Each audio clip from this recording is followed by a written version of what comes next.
નમસ્કાર દર્શક મિત્રો, ધ લોકસત્તા શોમાં આપનું સ્વાગત છે। ભારત અને અમેરિકા વચ્ચેના વ્યાપારી સંબંધો માટે એક ખૂબ જ સકારાત્મક સમાચાર સામે આવ્યા છે।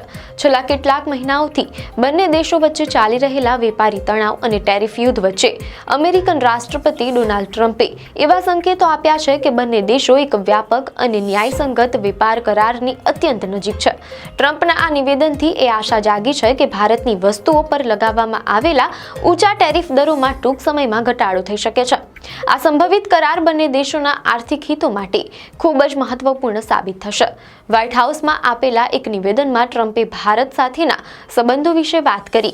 રાષ્ટ્રપતિ ટ્રમ્પે કહ્યું, અત્યારે તેઓ એટલે કે ભારત મારાથી બહુ ખુશ નથી, પરંતુ તેઓ ફરીથી અમને પસંદ કરશે।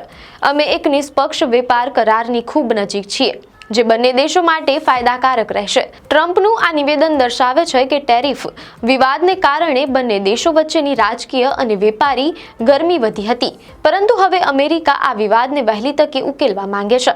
ભારત અને અમેરિકા વચ્ચે છેલ્લા કેટલાક મહિનાઓથી આ વેપાર તણાવ શા માટે ઊભો થયો હતો, તેના મુખ્ય બે કારણો હતા। પહેલું, ઊંચા ટેરિફ દર।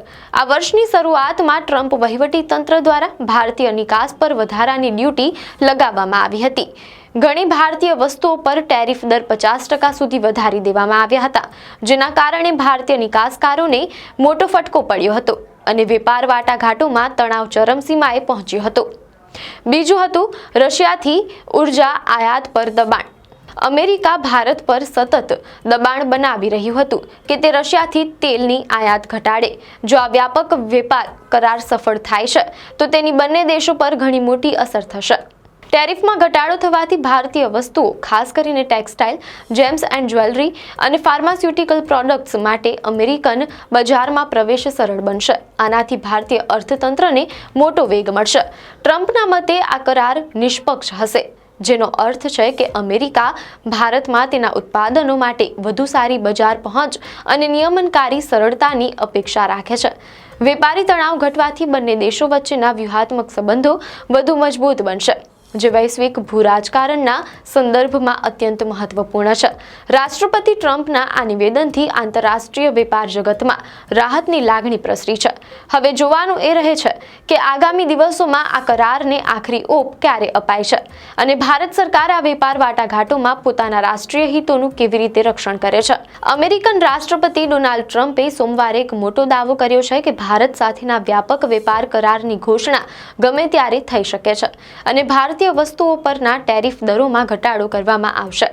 ભારત અને અમેરિકા વચ્ચેના વેપાર સંબંધોમાં નિર્ણાયક વળાંક આવે તેવા સંકેતો મળી રહ્યા છે, પરંતુ ટ્રમ્પના આ નિવેદનનું કેન્દ્રબિંદુ ટેરિફ નહીં પરંતુ રશિયા પાસેથી તેલની આયાત બની રહ્યું છે।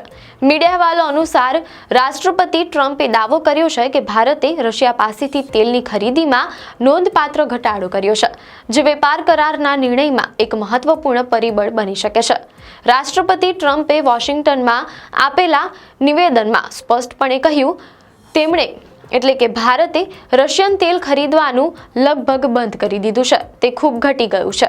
હા, અમે પણ ભારતીય સામાન પર ટેરિફ ઘટાડવા જઈ રહ્યા છીએ અને તે ગમે ત્યારે થઈ શકે છે। જો કે અહીં સૌથી મહત્વની બાબત એ છે કે ભારતે ટ્રમ્પના આ દાવાની સત્તાવાર પુષ્ટિ કરી નથી। મીડિયા અહેવાલો અનુસાર થોડા દિવસો પહેલા જ ભારતના વિદેશ મંત્રાલયે આંતરરાષ્ટ્રીય સ્તરે સ્પષ્ટ કર્યું હતું કે નવી દિલ્હી કોઈના દબાણમાં નહીં, પરંતુ પોતાના નાગરિકોની ઉર્જા જરૂરિયાતોને ધ્યાનમાં રાખીને ક્રૂડ ઓઇલની આયાત અંગે નિર્ણય લેશે। આ વલણ ભારતીય વિદેશ નીતિની સ્વતંત્રતા દર્શાવે છે। Sergio, to help strengthen one of our country's most important international relationships, and that's the strategic partnership with the Republic of India. It's a big deal.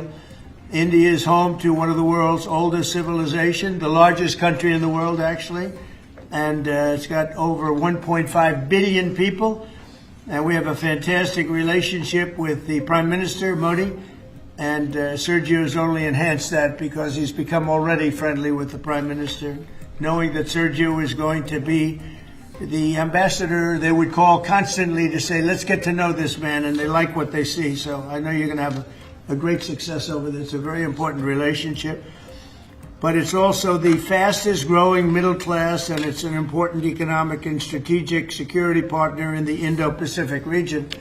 It's an amazing country, actually. 1.5 billion people. China has 1.4 billion. Those are two big countries.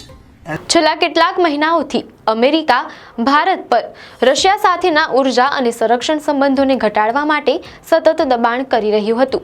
અમેરિકાએ આ દબાણ બનાવવાના હેતુથી જ કેટલીક વસ્તુઓ પર tariff દરો 50% સુધી વધારી દીધા હતા. ભારત રશિયા પાસેથી વટાવ દરે ડિસ્કાઉન્ટેડ રેટ તેલ ખરીદીને પોતાના નાગરિકોને મોંઘવારીથી રાહત આપી રહ્યું છે. આ ખરીદી સંપૂર્ણપણે ભારતના રાષ્ટ્રીય હિત અને ઉર્જા સુરક્ષા સાથે જોડાયેલી છે. રાષ્ટ્રપતિ ટ્રમ્પે આ નિવેદન એક ખૂબ જ મહત્વપૂર્ણ કાર્યક્રમ દરમિયાન આપ્યું હતું. અમેરિકન રાષ્ટ્રપતિ ડોનાલ્ડ ટ્રમ્પે વોશિંગ્ટનમાં ભારતમાં અમેરિકાના નવા રાજદૂત અને દક્ષિણ એશિયા બાબતોના વિશેષ દૂત તરીકે નિયુક્ત થયેલા તેમના નજીકના સહયોગી સર્જિયો ગોરના શપથ ગ્રહણ સમારોહ દરમિયાન ભારત સાથેના સંબંધોની પ્રશંસા કરી હતી. મીડિયા અહેવાલો અનુસાર ભારતના વખાણ કરતા ટ્રમ્પે કહ્યું કે ભારત વિશ્વની સૌથી જૂની સંસ્કૃતિઓમાંથી એક, વિશ્વનું સૌથી મોટું લોકતંત્ર છે અને અહીં આશરે 1.5 અબજથી વધુ લોકો રહે છે. તેમણે ભારપૂર્વક જણાવ્યું કે વડાપ્રધાન નરેન્દ્ર મોદી સાથે તેમના શાનદાર સંબંધો છે અને નવા રાજદૂત ગોર, જેઓ પહેલેથી જ પીએમ મોદી સાથે મૈત્રીપૂર્ણ સંબંધો વિકસાવી ચૂક્યા છે, તેઓ હવે બંને દેશો વચ્ચેના વ્યૂહાત્મક, આર્થિક અને સુરક્ષા સંબંધોને વધુ મજબૂત કરવાનું કામ કરશે. આપને માહિતી સારી લાગી હોય તો વિડીયોને લાઇક અને શેર કરજો, ચેનલને સબસ્ક્રાઇબ કરજો.